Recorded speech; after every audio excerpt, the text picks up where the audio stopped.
Hello, ladies and gentlemen, good evening. My name is Darren Phelan, and I'm an adjunct communications professor here at Solano Community College, as well as the coach of our speech and debate team. And on behalf of our dean, the School of Liberal Arts, Neil Glines, all of our coaches, the director of forensics, Anna Patero, somewhere there in back, Brian Nelson, Zach Friels, and Kyle Varga, and on behalf of our speech and debate team, we'd just like to welcome all of you tonight to Speech Night.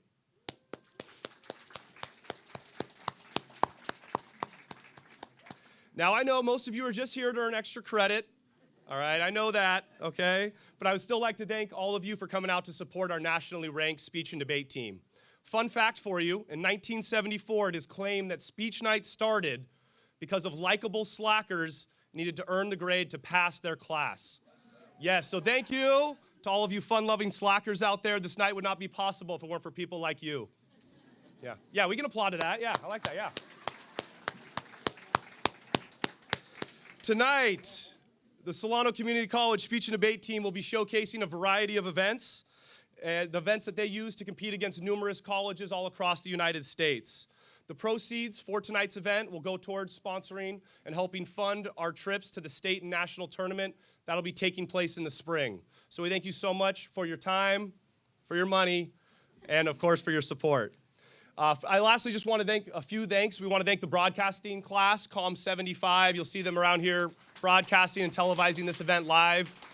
I just want to say thank you so much for doing that. They've done it the last 3 years. And if anyone is interested in broadcasting in sports or in any sort of broadcasting, you should take advantage of COM 75. We are one of the only junior colleges in Northern California that offers such a class, so take advantage of that. Also, if anyone's interested in joining the speech and debate team, you're inspired or motivated maybe by some of the speeches tonight, you can check it out. It's COM 50, and you can reach out to Anna Patero or myself if you're interested in that. And then lastly, I just want to say thank you so much to all the faculty and staff that made tonight possible, setting all this stuff up, people collecting money. Thank you so much to everybody. And I'll get right into it. With no further ado, I'm going to bring out our speech and debate team will be presenting. The first introducer will be Aisha Ahad, and she will be breaking down the event and our first presenter. Thank you so much. I hope you enjoy.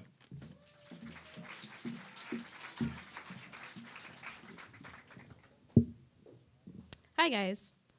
Our first speech for the evening is going to be a persuasive speech to entertain. In a persuasive speech, the speaker examines a problem and provides the audience with a solution to consider. Presenting this evening's persuasive speech is David Hayward. David is a second-year competitor for the Speaking Falcons and won first place at our most recent tournament hosted by Solano College. Everyone, please welcome David Hayward.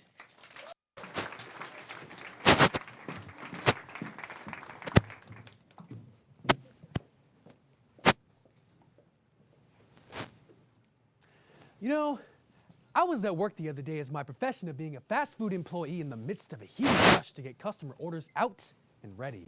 I finally completed an order, and so I called out the number.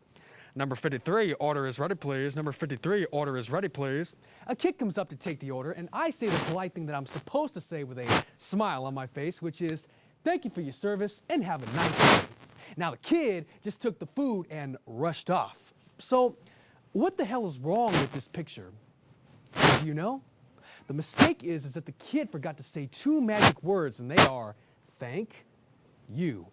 It seems that good etiquette no longer exists in our society. So what exactly is happening to good etiquette? I mean, why are the words like please and thank you that previous generations have worked so hard to teach their young being seldomly used? According to RudeBusters.com on October the 1st, 2015, 61% of people believe that Americans are a hell of a lot ruder now than they were in the past. Wow. Whatever happened to good old-fashioned spanking and discipline? Even the great Bill Cosby had said that children should be spanked. Well, maybe his mama should have spanked him. Today, I would like to persuade you to bring back good etiquette because it is important for our society to wake up and remember how to behave before we all become insensitive, incompetent assholes. Or as the international community so affectionately calls us, the ugly Americans. So before we turn into Congress, let's bore through the effects of having bad etiquette. Second, we will savage through the rudimentary causes of this particular problem. And finally, we will courteously discuss some solutions on how to mind our manners. So how exactly is bad etiquette affecting our society? According to a Washington Post article on February the 12th, 2014, etiquette affects you in the workplace, in the home, and in all social aspects. Basically, whether you're adopting a dog or getting a date, either way you're trying to get lucky, and manners will influence your success. So fellas out there, let us all be gentlemen in the streets and in the sheets. I got you. So when did it become acceptable for people to like text their phones during job interviews, break up over text, or even telling your mom to fuck off when you didn't finish your chores? Whatever happened to simple things like, how are you doing? Good morning, or even greetings, good sir, a greeting that dates back to the time of our founding fathers. It's all being replaced with simple things like, hey, sup, a word in the Urban Dictionary that so eloquently defines as cool for people who are too freaking lazy to say, what's up? Damn, society has changed, don't you think? I'm pretty sure our forefathers are rolling in their graves right now because so-called role models like Kanye West, the rudest man in America, in my opinion, are teaching kids that it's okay to express themselves however they bloody freaking feel. Like at the VMA Awards, for 20 minutes. Time that none of us, unfortunately, are ever going to get back. And so, my fellow Americans, you want idiocracy? Vote for the man that President Obama so fondly referred to as a jackass. Kanye West, 2020. Kim Kardashian and the Kardashian family approved this message. In other sources, School.com on March 5, 2012 reports that 76% of people believe Americans are a hell of a lot ruder now than they were 20 to 30 years ago. For example, at a photo session in 2004, our former Vice President Dick Cheney was caught on camera telling a U.S. Senator from Congress to go fuck himself. More recently, Rolling Stone magazine, in an article written by economist Paul Krugman on October the 23rd, 2014, reported that our current loquacious vice president was caught on camera whispering to President Obama that passing the Affordable Care Act was a big fucking deal. Wow. If the vice presidents of the free world can't even keep a civil tongue, is there really any fucking hope for the rest of us? Well, before this polite nation gets buried deeper into its own shit because we have no manners, let's discuss why we have this problem. So what is causing America to lose good etiquette in the first place? According to ABC News Last Access on October the 8th, 2015, there are 3 reasons: the economy, parents, and technology. People have become so rude because they're so focused on making that money. Just listen to the radio for like 15 freaking minutes. Bitch better have my money. Don't act like you forgot, like blah, blah, blah. Cause I'ma tell you, like Pooh told me, cash rules everything around me, singing dollar, dollar bill, y'all, dollar, dollar bill, y'all, dollar, dollar bill. She works hard for the money, na, na, na, na, so hard for the money, na, na, na, na. She works hard for the money, so you better treat her right. See what I mean? America is all about the Benjamins. And second, we certainly can't blame all the disrespectful children and teenagers out there because there definitely is a bigger reason behind all the damn disrespect. And that is the parents. People have become so rude because of the parents, you know? And fourthly, at least one other factor does appear to stand out as generally detracting from polite society, and that is technology. We assume that we can use technology any way we want, but the problem is that technology was given to us, but the instructions weren't. Don't you pick up that cell phone, boy. Don't you give me that thing. You see, before these things called cell phones were invented, people wouldn't even think about yakking on the phone at the dinner table or in the movie theater. It just wasn't heard of because cell phones were not invented. Cell phones, they stated, are one of the best but rudest inventions of our time. It's a shame that kids nowadays will never understand what we 90s babies had to go through if we didn't use common respect. They're probably too busy checking their iPhones or iPads, seeing who's going to be at that dance, who probably won't show up, or they're busy working on the latest catchphrase, which will be out of date within the next 5 years. Speaking of which, does anybody use the words YOLO or homie anymore? Anybody? See, that's what I'm talking about. Looks like Ice Cube was right about one thing. Clearly, we need to check ourselves before we wreck ourselves, and that was straight out of Compton. So before this polite nation burns to the ground any further, I sure so hope there's something left of it. Let me be Superman here, or at least try to be, and provide some solutions to this pathetic, preposterous, but preventable problem of poor etiquette. It's very simple. You all need to discipline your kids, for goodness sakes. Teach them proper table etiquette. Teach them how to say the words please and thank you. Spank them. Yes, I said spank them if they don't. Because sometimes kids need a good ass whooping. And there's nothing wrong with a simple thing called common courtesy or respect, or as Aretha Franklin puts it, R-E-S-P-E-C-T. Find out what it means to me. To teach these young kids while they're at an early age to read and write, rather than teach them how to text and use a cell phone. You want to know what my mom said when I asked the innocent question, when can I have a cell phone at the young tender age of 13? Her response was, when your broke ass gets a job, boy. And that is where I learned the term ass from. According to EmpoweringParents.com on March 13, 2009, when your child displays poor etiquette, don't lecture them, teach them. It was true 6 years ago, and it's still true now. Discipline your child now so a correctional officer won't have to do it later. And finally, one thing we all need to do as a society is stop swearing in public. Monkey see, monkey do. So today we've hasted through the effects of having bad etiquette, we've shamelessly uncovered the causes, and we finally incorporated some practical solutions to this problem. Just imagine what the next 10 years would be like if we don't teach the children now. I don't know about you, but I wouldn't want to be around to imagine this. So the next time you walk down the street, greet a stranger, or even log on to Facebook, Snapchat, or Instagram, because we all love that social media, right? Say something nice to someone or message them. How are you doing? Good morning, or even greetings, good sir, if you want to be formal like our forefathers. A small polite greeting would really make someone's day. I appreciate your undivided attention and your cooperation. Have a nice day. Thank you.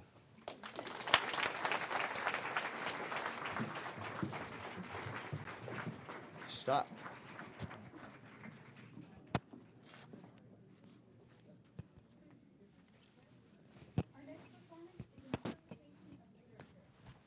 Requires the performer to bring the words from the page to life in a prose, poetry, or drama.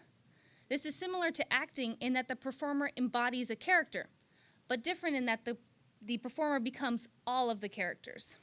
Solano offers this class in the spring semester, Communication Studies 15. Matthew Sherman won first place in the poetry interpretation at our first tournament at San Francisco State and will be performing his piece, Letting Go. Please welcome Matthew Sherman.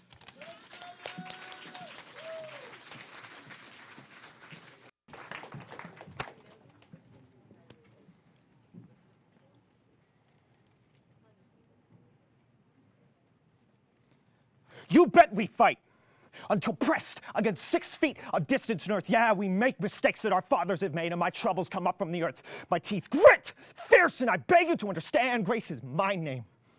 Tongues run amok and fangs will breed on fangs, so keep your secrets in the mattress and pray that they don't escape. It's an impossible act of building our bridges much faster than they can burn, so stay. Because I can't afford the distance shadowing my heart, and what good is a sinner if we haven't got grace? My troubles boulevard across the land. I'm trying to keep them all in the right here. I've given up all my weapons, and I'm headed home. I've struggled with type 2 bipolar disorder for the last 3 years.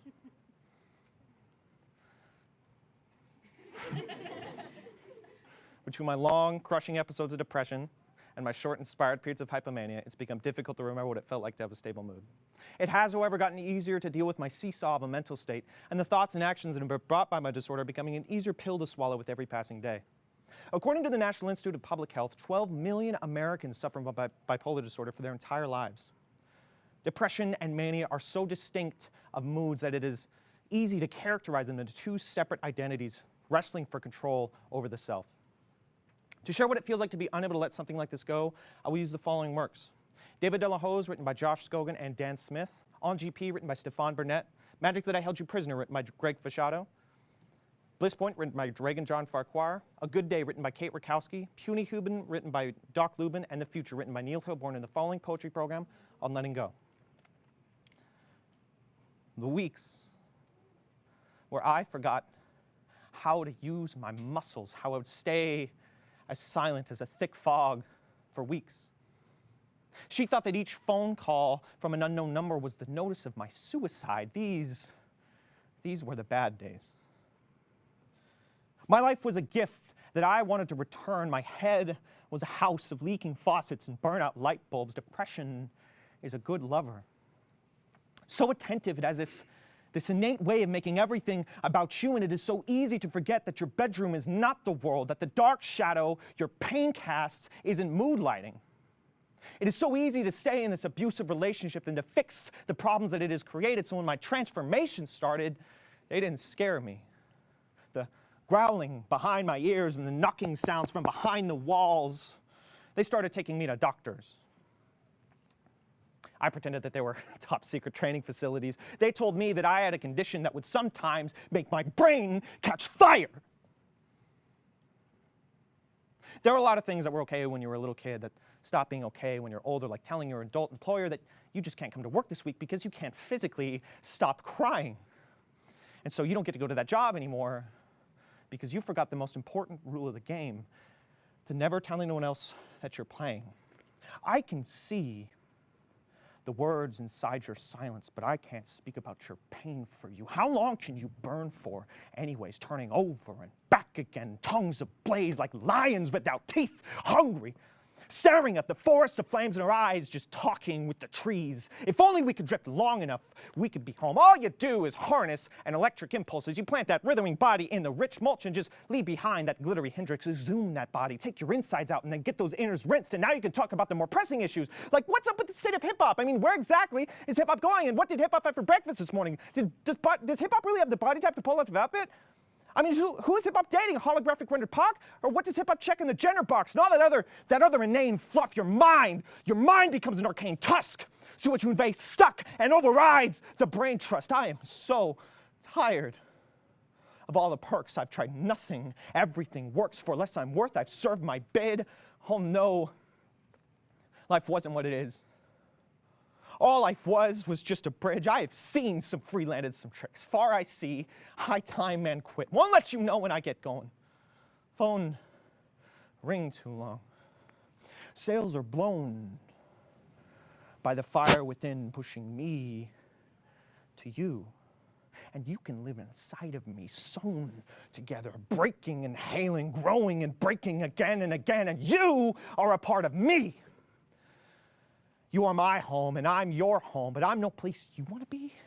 I won't say a word for fear of failure spreading, so I'm out here again. Sparks hidden behind my teeth. Phone ring too long.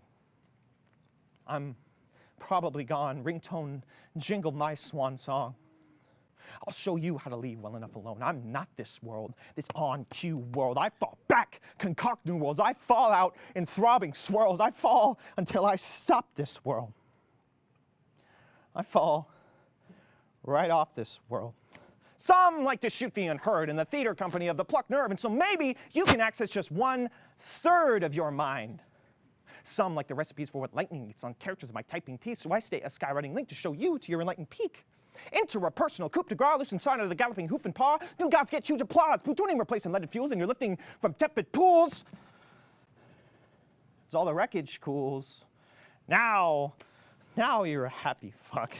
It takes some of us longer to get to our dead ends now.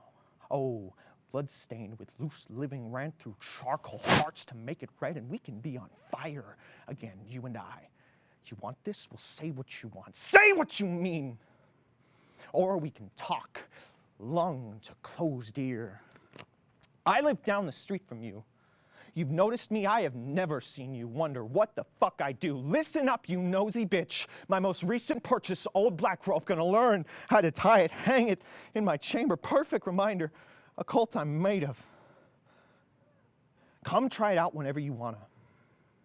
Last night, 3:30 in the morning, Death on my front porch, can feel him itching to take me with him. Hell, Death, fuck you waiting for? Like a question no one mentioned, he turns around, he slurs. Use at your own discretion, he hands me his weapon. It's been a pleasure. Head inside a hand, turning over and back again together, cut up with cheap heat running through our veins. And we can lay brick by broken brick, our ashes pushed in between, and build this Rome back home to where we want to be. We are not on our own. We are the same. Out of the vial, I can see you hold the grace infinite. Shine out the dark miracle. Felt you reaching out. I caught you as we were both falling down. We were tricked. and scared stiff from the clock that ticks, slow laughing, take this gift for nothing, don't feel shame, sordid, salted eyes, slow burning from the outside, clothes swollen, drop your shield, start searching, but don't look far. You had to be an angel, stripped like Abel, out to burn for everyone. But there's still a glowing, unconsumed that grows anew. All of the stars meant to shine, but when falling, mesmerized. Don't look away! Stop and stare to catch your reflection, for you deserve. You don't have to burn for anyone. You hold grace that you can't see, a self that is no self, no shell to fix a true projection. I caught you as we fell. Now shine out the light from the dark. Don't you worry. Impossible for anything to be a big deal. I'm in no weary, my vital post-dated, but clearly been ages since life had appeal. Far more than fascination, my second nature chant, kill 'cause I can, this body by my own hands. My friends and my family, they don't want to understand, so I stay in the end. It don't make none to me. If it wasn't for them, I would make that decision. I'd do it all again. I would make that decision on general principle. All the nights I don't die for you. Wouldn't believe how many nights I ain't died for you. Not that I care. I would be a liar if I sat here claiming that I would exit in a minute, but I can't say that I wouldn't have my limits. I think a lot about killing myself. Not like a point at a map, but more like a glowing exit sign at a show that's never been quite bad enough to make me want to leave.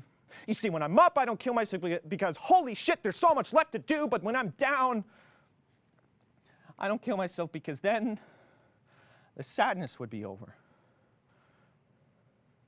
And the sadness is my old paint underneath the new. The sadness is the house fire or the broken shoulder. I'd still be me without it, but I'd be so boring.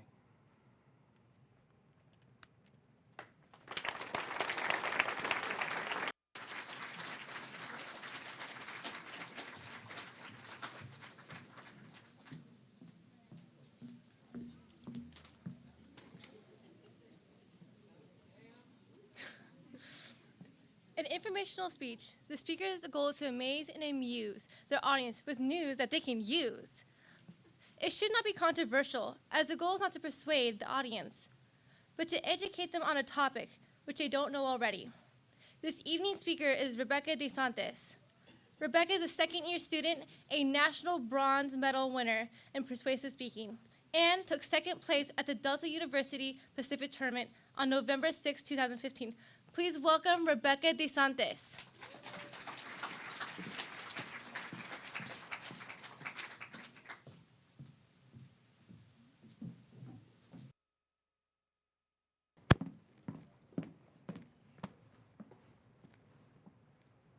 I met James on Grindr. He was gorgeous, successful, and hung like a horse. I thought to myself, okay, what's the catch? But before I got in my car and made the schlep over to go see him, he texted me to say that he had something to tell me. Something I should know before we met. At this point, most gay men I know would be preparing to run for the hills, but I'm not most gay men. I put my hands together like a skinny girl at McDonald's in parade. Please let him say that he's HIV positive.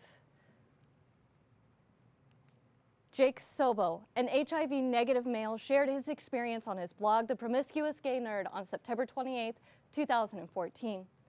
He was unfazed by his partner's HIV positive status because Sobo was taking one small tablet once a day. Truvada, a preventative HIV medication, also known as pre-exposure prophylaxis, or PrEP. According to the Center for Disease Control website, on August 8, 2015, approximately 1.2 million people are living with HIV in the United States alone. Furthermore, the CDC director went on to say that Austin, Indiana has a higher incidence rate than any country in sub-Saharan Africa. Clearly, HIV and AIDS are still epidemics that warrant our attention.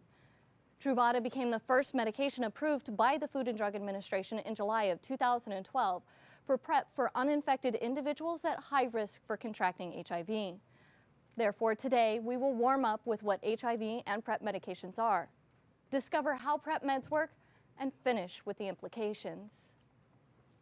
Human immunodeficiency virus, according to AIDS.gov on April 28, 2014, invades the T cells your body uses to fight off diseases and infections, and is the only virus to splice genetic material into the DNA of these cells to make copies of itself and attack other T cells. In the September 2009 Journal for Acquired Immunodeficiency Syndrome, averaged the years of life lost after HIV contraction at 21 years. However, despite the fact that no vaccines or cures currently exist for HIV on the market, advances in medical treatments have cut this to 10 years of lost life. The FDA reported on July 31, 2015, that the number of new infections annually is 50,000 and continues to remain steady despite several education initiatives on condoms and safe sex practices. Dr. Sheldon Morris of UC San Diego in the instructive video, Preparing for HIV, an Epidemics Interventions Initiative for the University of California on February 28, 2014, estimated that 25% of infected individuals don't know that they are infected and are transmitting HIV unknowingly. Therefore, prevention is the most effective combatant to this epidemic.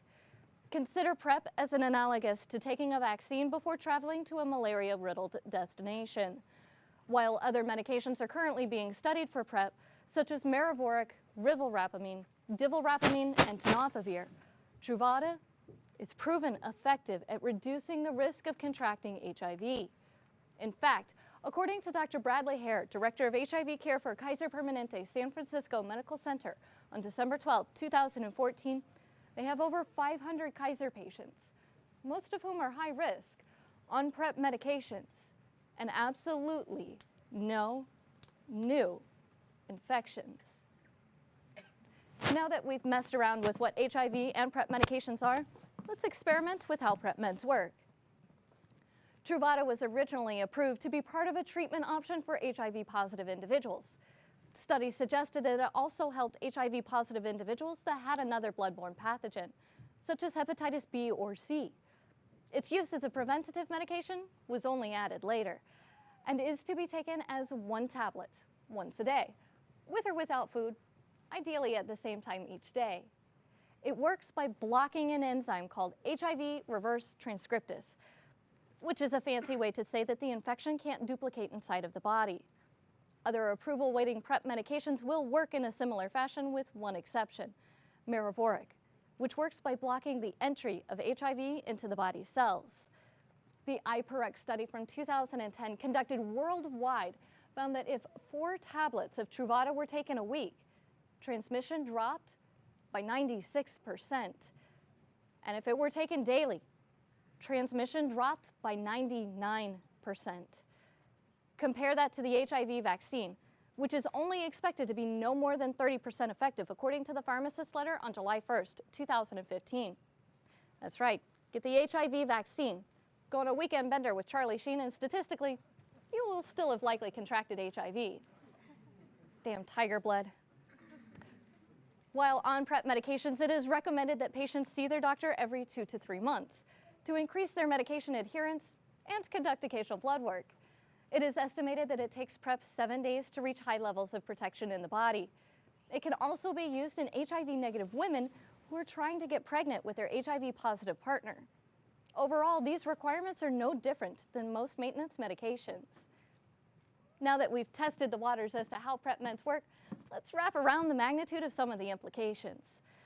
Actor Zachary Quinto, a staunch advocate for HIV awareness, and occasional Vulcan who wants humans to live long and prosper, shared his concerns with Out Magazine on November 11, 2014, when he said, "We don't yet know enough about this vein of medication to see where it will take us down the line." However, his information was inaccurate. Damian Jacobs of HIVequal.org retorted on November 12, 2014. I know, highly illogical, Captain, but the minimal side effects in HIV-positive individuals was well documented prior to the FDA approval of Truvada in 2004, Jacobs states. This medication has a unique perspective in that it can draw on more information and data than most other medications because of its prior approval for a different use. Most important, and not surprising, it only works if taken. While one tablet every single day sounds obnoxious, women have been doing it since the FDA approval of birth control in 1960, but the minimum of 12 tablets spread throughout the day for HIV treatment is obscene, particularly in light of the plethora of side effects that accompany them. One of the benefits of Truvada is little to no side effects, most of which resolved after a month's continued use. They were nausea and fatigue.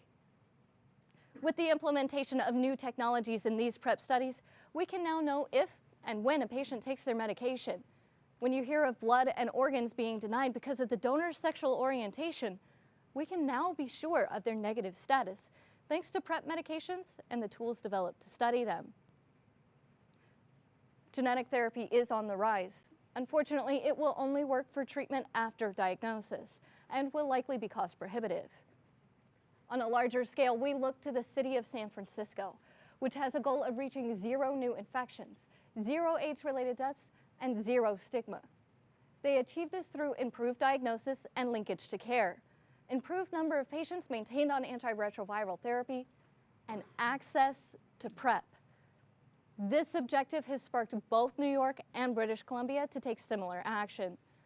As Dr. George Limp of the University of California tells us in the previously cited instructive video, if we provide this intervention, we can forever alter HIV and AIDS.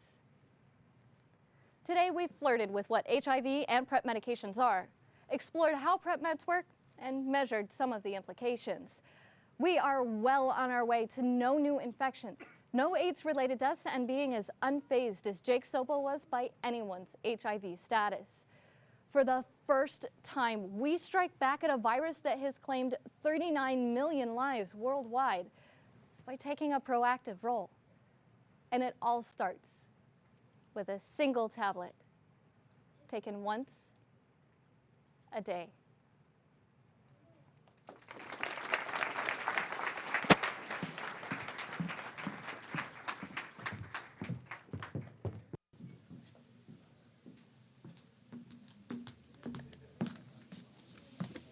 Hello, everyone.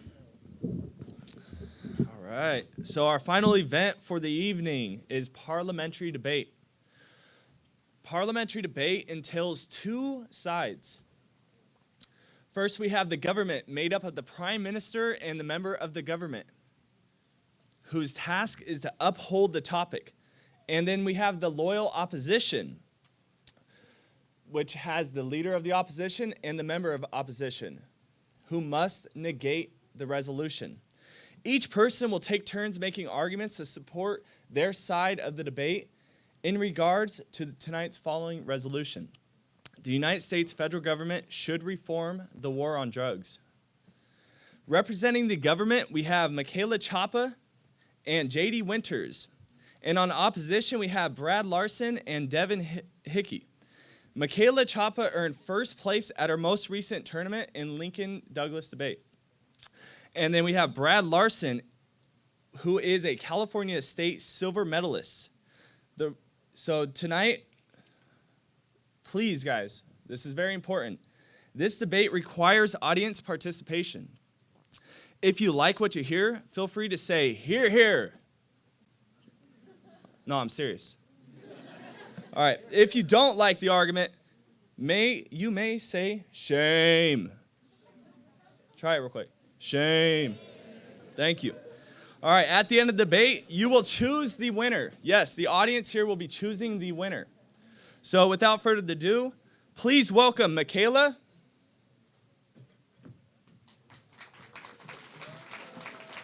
JD.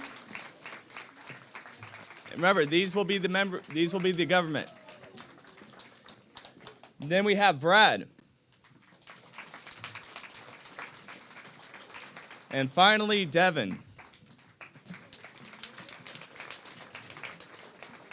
All right, guys, please enjoy.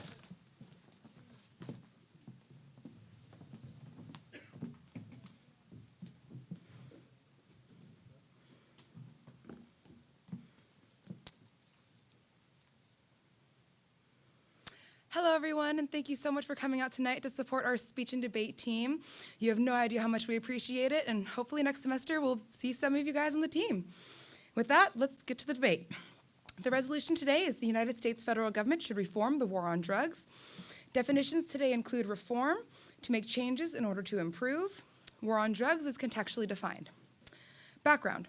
The war on drugs, defined as the prohibition of certain drugs that are deemed harmful, has failed, and certain drugs with medicinal benefits have been marginalized, such as cannabis. The United States is missing out on very pertinent research and potential for life-saving opportunities. Cannabis is currently on Schedule 1. Schedule 1 is where drugs are placed if they have high potential for abuse and no accepted medicinal use. And conversely, Schedule 4 is where drugs are placed if they have low potential for abuse and have a current medicinal use. Which brings us to our plan. The United States federal government will transfer cannabis from Schedule 1 to Schedule 4. Enforcement will be through the DEA, and funding will be through normal means. Our advantage is open access. Our harms. Since cannabis is classified as a Schedule 1 drug, research is restricted, meaning current research is mainly done by private entities who are often penalized since cannabinoid research is federally unlawful. These penalizations usually come in the form of government-enforced raids, fines, and often jail time. Under existing federal law, the DEA is allowed to raid both patients as well as dispensaries, places that are essentially pharmacies for people with these debilitating chronic illnesses, which is preventing these people from accessing the drugs that they require to keep their illnesses at bay. Link. Plan passes, and now cannabis is deemed a Schedule 4 drug. Internal link. Because of the rescheduling, now the government and private sector can research without penalization, leading to a decrease in cannabinoid research-related incarcerations, as well as seeing cannabinoid-related medicines as a viable treatment for chronic diseases, since the current research that has been done has found that cannabis contains over 85 cannabinoids, which have yielded potential cures to over 45 diseases, such as sleep apnea, appetite loss, ADD, ADHD, epilepsy, Tourette's, glaucoma, and even HIV and AIDS. Our impacts. The lack of research restrictions increases the number of life-saving drugs on the market due to research finally being allowed to grow to its full potential. Rescheduling cannabis will allow for the true medicinal benefits to be known, which would finally put an end to the DEA being allowed to restrict people from getting their medications. We will see more drugs on the market, such as Marinol, which is a pain-relieving drug that is already FDA approved, or in other cases, see the popularization of medicinal cannabis as a viable treatment for epilepsy or for other debilitating illnesses. And with that thought, I'd like to tell you a story. Baby Charlotte was just 3 months old when she had her first seizure. It lasted 30 minutes. She underwent a battery of tests, and when doctors found nothing, they sent her home. A week later, Charlotte had another seizure. This one was longer, and it was only the beginning.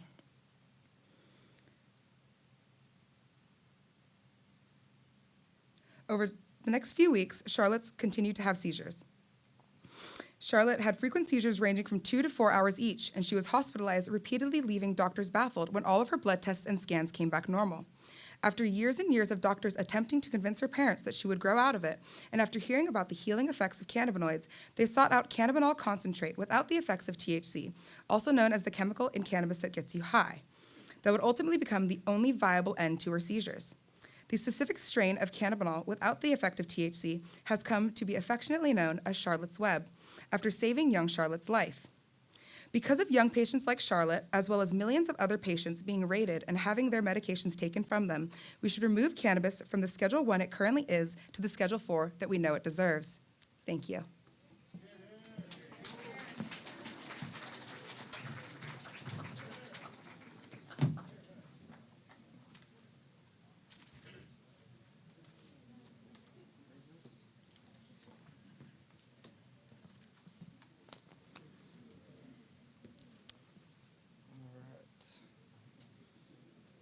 Okay, once again, I want to thank everyone for coming out here tonight. You really have no idea what this means to the debate team.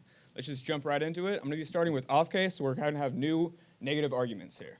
So first of all, the opposition would like to propose a counterplan because the affirmative team does not deal with the heart of the issue of the war on drugs, which is addiction rates and incarceration rates. So what we'd like to do is propose a counterplan. Basically what we've been doing is adopting Portugal's current drug policy plan, in which all drugs are decriminalized, and that means all drugs are decriminalized. And basically what it does after that is the funds that are usually put into incarceration or enforcement are put instead into rehab programs in which these people can actually get their lives together and provide clean needles for them so they don't get diseases such as hepatitis or HIV.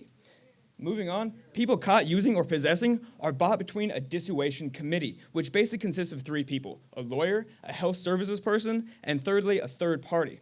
Basically, this panel can decide whether if they want to consider rehab for this person, administer a small fine, or have no negative action taken against this user. However, drug dealers are still taken to jail and are still charged. Moving on to the advantage of our counter plan. Basically, what this leads to is a decrease of jail overcrowding as well as a decrease in diseases. Our harm here is that under our current system, nonviolent drug users are sentenced to jail time rather than given a chance to get clean, which leads to them being sentenced to jail for a long time. With drugs such as crack cocaine and LSD, there are mandatory minimums of at least 5 years for both of these drugs. What this leads to is prisons being overcrowded at a rate of 150%. Moving on to our harm too, is that once these people are deemed felons, they have a 51% chance to go back to jail. And they have a 51% chance to actually have to do things that are against the law in order to find work, since they can't get a good job, since they are now considered felons. Moving on to our link, which is what happens after our plan passes, is this leads to addicts having the option of receiving help rather than being punished for a medical issue. Because the fact of the matter is, addiction should be seen as a medical issue and not as a criminal issue. Moving on to our internal link is that since these individuals now have the option of getting clean and are no longer labeled felons, they have a second chance at life. Additionally, since less people are being arrested for nonviolent drug crimes, we have a decrease in jail overcrowding, which is excellent. So our impacts, basically what this leads to is lower income addicts can now attend the rehab facilities they didn't have the cash to attend back when they under our current policy, meaning that now we have more funding put it into rehab. So we can have these poor people that couldn't have this as a choice can now go there. And even people that aren't being arrested can seek cures for their addiction. Moving on, this also lowers the cost of incarceration since we're not locking up everyone. We're actually giving them a chance at life and giving them a chance at rehab. And further, it makes safer jails because now we have less people in the jails, so it leads to less people having conflict within the jails, including jail guards. And lastly, this leads to an increase of social welfare, a decreased demonization of drug users, and a decrease in drug use by up to 45%, as well as a decrease in drug deaths by up to 65%, because these people are actually given a chance to get clean. Moving on to what they said. It's all well and good that they're trying to do cancer research with cannabis, and we know that there are a lot of people currently trying to do cancer research with cannabis. If we look to the states that have legalized, there are already 23. However, this makes my point that this is not an issue that we need to be dealing with right now. We have 23 states that have already legalized and 10 more that are on the track to, which means that public opinion of cannabis is changing, which means that soon it will be federally legal. And once it is federally legal, we can have all the benefits of their plan. However, we need to deal with the people that are in jail right now for these mandatory minimums and the things that are keeping them away from their families and keeping them away from rehab and drug treatment and stopping them from having good lives. Thank you very much.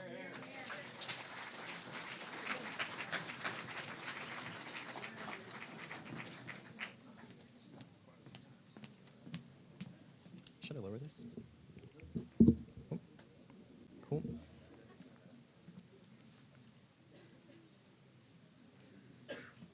All right, I'd like to start off by extending my thank you to everyone, and let's get back into this case. So first, I'd like to refute their case and then talk about my case. So starting off, they say they're going to be providing clean needles, they're going to be providing options for people, but options aren't necessarily fixing everything. We still have Alcoholics Anonymous, but that's not necessarily getting rid of addiction. They're dealing with the root cause of the war on drugs, but are they dealing with the root cause of the root cause, the addiction? The root cause of addiction has to deal with poverty, and in that sense, they're not actually dealing with addiction whatsoever. So with that, I'm saying that incarceration is there are many factors to incarceration, such as socioeconomic indifferences, there's unfair legal systems, and also institutionalized ghettos. With that, those are the reasons that there are many incarcerations within the prisons, not drugs. Drugs are just a Band-Aid cause. We should not be ripping off the Band-Aid in such a way that is so violent, such as decriminalization. So with that, let's go back to my case. So we're spending about $125 billion per year, which is about more than twice as much as we spend on incarceration. With that, we're taking cannabis from Schedule 1 to Schedule 4, which is much better for everyone medicinally. We're actually helping people with medical research and medicinal use. We're solving for many of the cancer problems, many of the seizure problems, many other medical problems. We're taking a small step, but it's a step in the right direction, which is a great step. One small step is a great leap in this factor, in this sense. So, we'll be saving lives, and we'll also be making like people like Charlotte's lives better. We'll be helping those who are disenfranchised in that sense and who have to go through tedious, obstructive routines such as Charlotte. But what we're doing, we are dealing with a problem in the best way possible, which is step by step, instead of just taking the whole thing at once. And please, what we need to do, we do not let the users make the abusers look the users look bad. But what we need to do, we do not let stuff like Quaaludes that Cosby uses, GHB like rape drugs, or heroin, cocaine, or crack on the streets and decriminalize then the negative backlash for them. We need to take that and we need to research it, we need to study it, and we need to use it to our benefit instead of actually just saying like, oh, we're just gonna have less penalties on it. So please, opposition, let's take it slow. Don't do everything at once. Please, at least take me out for dinner first. I am there.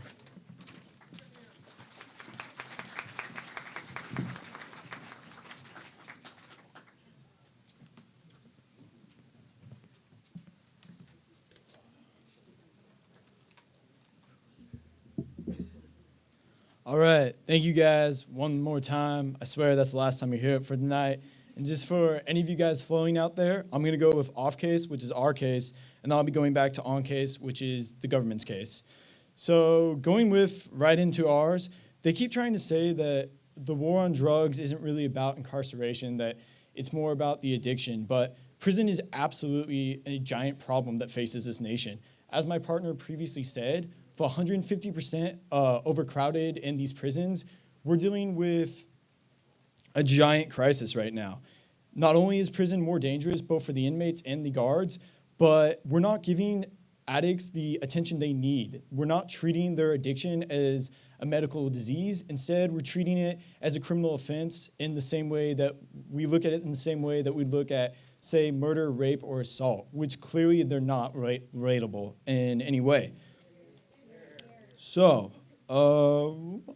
with this, we also, besides just overcrowding, what our plan would allow is for addicts to be able to face rehabilitation. And once again, it's not like they're getting off clean. They will be facing a 3-person tribunal involving a lawyer and a social worker, which means that they have to come up with an immediate roadmap for the future and what they're going to do with their drug addiction.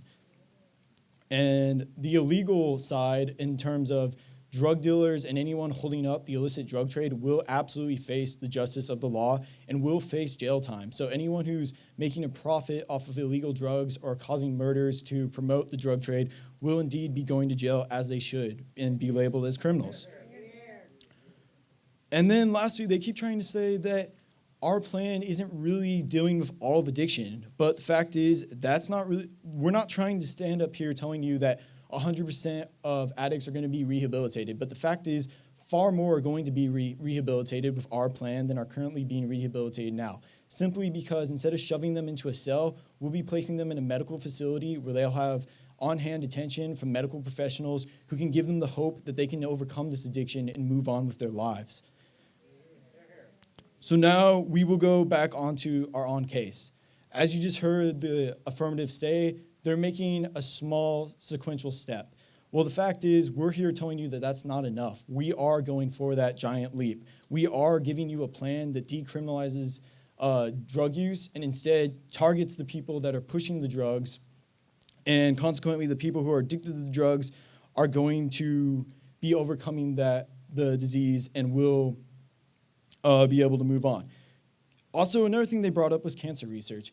Cancer research is great. I think everyone can agree in this room that cancer is another problem that we face with that we want to take back and deal with. But the fact is that treating cancer research and saying that the money they'll put towards it will have an effect isn't very viable, because the fact is it's an unknown effect. We don't know how long it will take for any positive effect to start coming forward. The fact is, though, with our plan, we know that there will take an immediate effect. We will be able to develop more rehabilitation centers, and we will be immediately able to have those struggling with addiction to be put in these centers to be treated for their addiction. And so there's a higher immediate effect and a more prominent effect in our plan.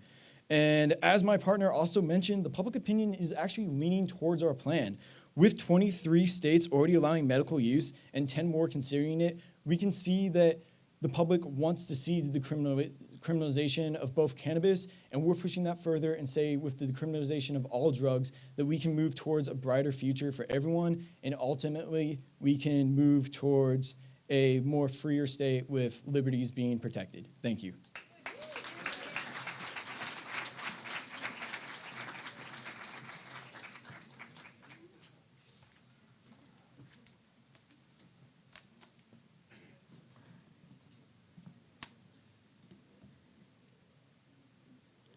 All right, I was going to thank you again, but Devin said no more, so I'll leave it there.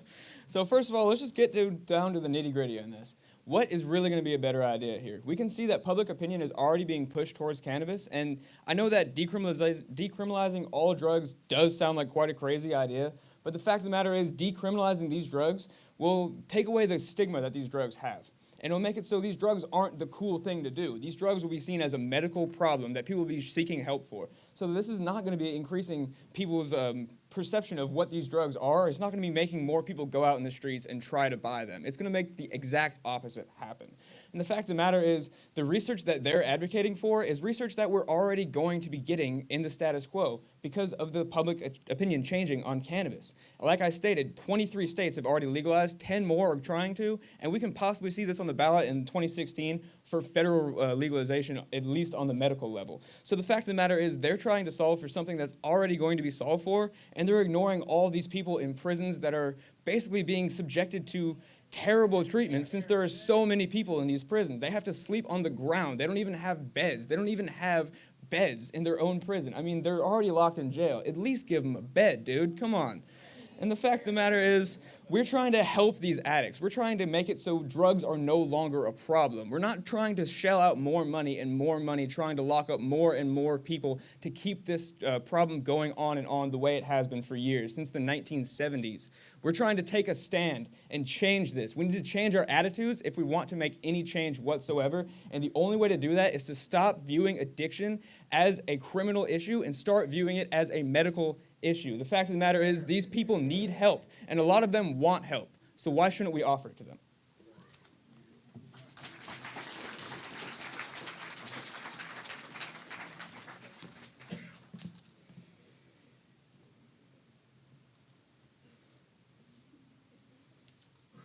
Well, I'm going to make a liar out of Devin and thank you one last time. So thank you. And I just want to tell you straight up why we won this case. Although it does seem like a noble option to lessen the already overcrowded prisons and give addicts an option, but when it comes at the cost of legalizing all drugs, let's think about that real quick. All drugs, including rape-enabling drugs that will be even easier to access, and take away the legalities and the repercussions for possessing these drugs, including Quaaludes and GBH, which is known as the date rape drug. So the opposition will be making all these drugs legal, taking away the repercussions of having these drugs, thus potentially increasing the amount of rapes in society. And that just cannot be. And although it is the prison population does need to be reformed. That is true. But tackling it here is not the case. We need to handle it on the federal level. We need to handle it first by taking care of the medicinal level of cannabis. We first need to make cannabis able to be researched because it can heal people. It can save lives. And it is not being done. The research is being impeded by federal law. And so if we follow through with our plan and make cannabis a Schedule IV drug like it so rightfully deserves to save all these lives that they do deserve to be saved, that no one is advocating for as of right now, these lives need to be saved. And the affirmative plan is doing that. The opposition's plan, however, is putting all of these drugs and all of these illicit substances back on the street, back into circulation, back into potentially your family's hands. And that's not what we need. We need to take care of medicine first. We need to decrease the funds for cancer research by increasing the research for medicinal cannabis. And we all know that medicinal cannabis can actually save lives if given the chance. So you're going to vote for the affirmative in the case that we deserve to change this. Thank you.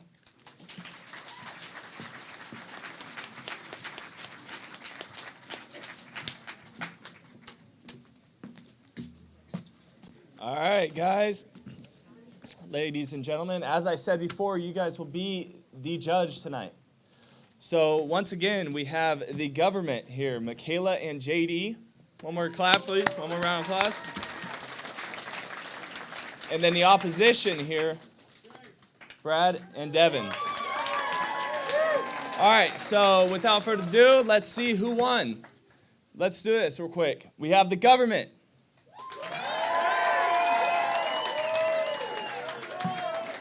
All right, and the opposition. All right, let's do this one more time. Remember, this is the question here was the United States federal government should reform the war on drugs. For the government. And finally, the opposition. All right, I'm going to have to go with the opposition tonight. All drugs for everyone. All right, so thank you everyone for coming out tonight, all right? Remember, everyone came out here for extra credit, but if you miss your classes tomorrow, your speech teachers may not give you the extra credit, okay?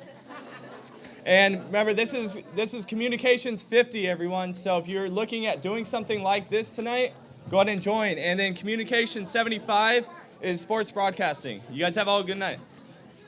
Everyone wants that all